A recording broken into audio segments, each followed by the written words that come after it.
রাজনৈতিক অসাবধানতার কারণে mob violence আর জুলাই গণঅভ্যুত্থান এক করে ভাবা হচ্ছে, এমনটা মনে করেন তথ্য উপদেষ্টা মাহফুজ আলম। বৃহস্পতিবার তিনি আরও বলেন, গণঅভ্যুত্থান পরবর্তী সময়ে অন্যান্য দেশের তুলনায় বাংলাদেশের সহিংসতা কম হয়েছে।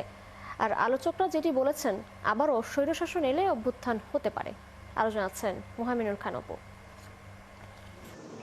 আমাদেরকে অনেক সময় ধরে পিবিআই অডিটোরিয়ামে গণমাধ্যমে জুলাই বিষয়ক বইয়ের প্রকাশনা উৎসব ও আলোচনা সভার আয়োজন করা হয়। বক্তারা বলেন, কোনো সংবাদ মাধ্যমই রাজনৈতিকভাবে নিরপেক্ষ নয়। আপনি যদি ইংল্যান্ডের বিপ্লবের ইতিহাস পড়েন, আপনি যদি ফ্রান্সের বিপ্লবের ইতিহাস পড়েন, চীনের বিপ্লবের ইতিহাস পড়েন, এরকম শত শত হত্যাকাণ্ড হয়েছে। তার তুলনায় আমাদের যে বিপ্লব পরবর্তী হত্যাকাণ্ডের পরিমাণ অনেক কম।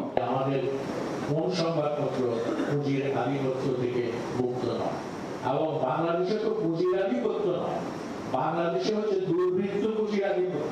তথ্য সম্প্রচার উপদেষ্টা মাহফুজ আলম বলেন, গণমাধ্যমের গত 15 বছরের ভূমিকা সামনে আনার সময় এসেছে। বলেন, ফ্যাসিস্ট শেখ হাসিনার সময়ে যেসব ন্যারেটিভ তৈরি করা হয়েছে, আবারও সেগুলো দেখা যাচ্ছে। মিডিয়াগুলো যদি মনে করে আজকে রাজনৈতিক দল এবং বিভিন্ন ক্ষমতার যারা অংশীদার তাদের সাথে মিলেমিশে তাদেরকে একটু শেয়ার দিয়ে তাদেরকে একটু সাথে রেখে তারা পার পেয়ে যাবে, আমি মনে করি না পাবো। আমার এখানে সব বলার সময় হচ্ছে, আমি বলবো আমরা যেহেতু ফেসিবাদীদের মিডিয়া বন্ধ করি নাই, আমরা নতুন মিডিয়া দিব এবং নতুন মিডিয়ার মাধ্যমে নতুন মুখ আসবে, নতুন ন্যারেটিভ আসবে, নতুন বক্তব্য আসবে এবং এই বক্তব্যের বিরুদ্ধে বক্তব্যের লড়াই, যেহেতু আমরা ভায়োলেন্সে যাই নাই, ফলে আমরা বক্তব্যের বিরুদ্ধে বক্তব্যের লড়াই, চিন্তার বিরুদ্ধে চিন্তার লড়াই আমরা যাব।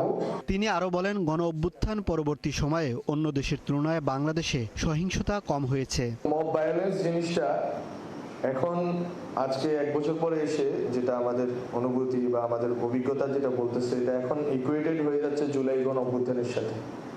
এক ধরনের রাজনৈতিক ভাবে অসাবধানতা বটে, এবং আমরা আজকে যে জায়গায় এসে দাঁড়িয়েছি সেখানে দেখলে, পিছনে ফিরে দেখলে মনে হয় যে আসলে আমরা যেটা দুইজনেই বলেছেন সত্যিকার অর্থেই, যে বাংলাদেশে আসলে যে ধরনের ভায়োলেন্স হওয়া দরকার ছিল ওই 5 দিন, প্রথম 3 দিনে এবং এর পরবর্তী সময়, সেটা কিছুই হয়নি।